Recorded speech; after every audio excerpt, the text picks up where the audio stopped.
വിശുദ്ധ മത്തായിയുടെ സുവിശേഷം 7-ാം അധ്യായം 1-ാം തിരുവചനത്തിൽ ഈശോ നമ്മോട് പറയുകയാണ്, വിധിക്കപ്പെടരുത്, നീയും വിധിക്കപ്പെടില്ല.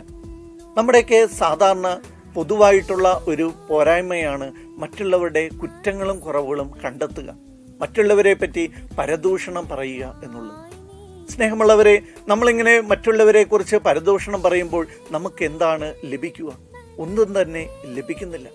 മറ്റുള്ളവരോട് കരുണ കാണിക്കേണ്ടതിനെ കുറിച്ച് ഈശോ സുവിശേഷത്തിലൂടെ നമ്മോട് പറയുന്നുണ്ട്. മറ്റുള്ളവരെ പറ്റി നന്മ പറയുവാനും മറ്റുള്ളവർക്ക് കൊടുക്കേണ്ട ബഹുമാനവും പരിഗണനയും കൊടുക്കുവാനും അവരോട് കരുണയോടെ പെരുമാറുവാനായിട്ടാണ് ഈശോ സുവിശേഷത്തിലൂടെ നമ്മോട് ആവശ്യപ്പെടുക. പരദൂഷണം പറയുക, മറ്റുള്ളവരുടെ കുറവുകളും കുറ്റങ്ങളും എടുത്തു കാണിക്കുക, ഈ ഒരു പ്രവണതയ്ക്ക് മാറ്റം വരണം. നമ്മുടെ ബലഹീനതകളെ കുറിച്ച് നമ്മൾ അവബോധമുള്ളവരാകുമ്പോഴാണ് മറ്റുള്ളവരുടെ കുറവുകളെ കാണാതെ അവർക്ക് കൊടുക്കേണ്ട ബഹുമാനവും അംഗീകാരവും കൊടുക്കുവാനായിട്ട് നമുക്ക് സാധിക്കുക. സ്നേഹമുള്ളവരെ, പരസ്പരം നമ്മൾ വളർത്തുന്നവരായിട്ട് മാറാം, പരസ്പരം നമ്മൾ അംഗീകരിക്കുന്നവരായിട്ട് മാറാം, പരസ്പരം നമ്മൾ പ്രോത്സാഹിപ്പിക്കുന്നവരായിട്ട് മാറാം.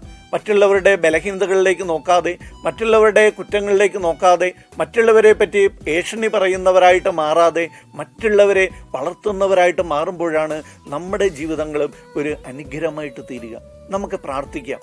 പ്രത്യേകമായിട്ട് ഈ ഒരു കുറ്റം പറയുന്ന, ഈ ഒരു ഏഷണി പറയുന്ന എല്ലാ വ്യക്തികളെയും നമുക്ക് ദൈവസന്നിധിയിലേക്ക് സമർപ്പിക്കാം, നമ്മെ തന്നെ സമർപ്പിക്കാം. മറ്റുള്ളവരുടെ കുറ്റങ്ങളെയും കുറവുകളെയും കാണുന്ന ഈ ഒരു പ്രവണതയെ മാറ്റുവാനായിട്ട് ഈശോയുടെ നാമത്തിൽ പ്രത്യേകമായിട്ട് പ്രാർത്ഥിക്കുകയാണ്. ഈ ഒരു ബലഹീനതയെ മാറ്റുവാനായിട്ട് പൗരോഹിത്യ നാമത്തിൽ പ്രത്യേകമായിട്ട് ബന്ധിച്ച് പ്രാർത്ഥിക്കുകയാണ്. പരസ്പരം അംഗീകരിച്ചുകൊണ്ട്, പരസ്പരം സ്നേഹിച്ചുകൊണ്ട്, പരസ്പരം ബഹുമാനിച്ചുകൊണ്ട് നമുക്കും സ്വയം വളരാം, മറ്റുള്ളവരെയും വളർത്താം. അതിന് നമുക്ക് സാധിക്കട്ടെ. ദൈവം നമ്മെ സമൃദ്ധമായിട്ട് അനുഗ്രഹിക്കട്ടെ. പിതാവിൻ്റെയും പുത്രൻ്റെയും പരിശുദ്ധാത്മാവിൻ്റെയും നാമത്തിൽ